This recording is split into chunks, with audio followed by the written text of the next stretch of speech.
Witkowski.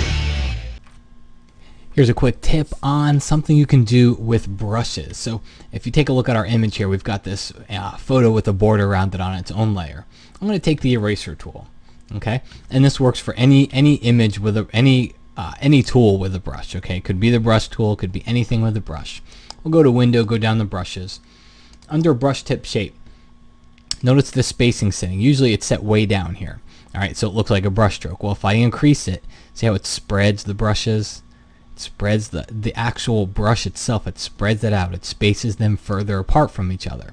So between that and the diameter, you can start to change those settings. Go over to your image here. Remember, we're using the eraser tool. All right, so what I'm going to do is I'm going to click and hold the Shift key and just drag down. You see what that does? Watch. Because I'm dragging across and I'm holding down the Shift key, I get the straight line of brush strokes. And since I changed that spacing, now they all appear as little dots and little circles instead of a brush stroke, which is something that you'd normally expect to see here.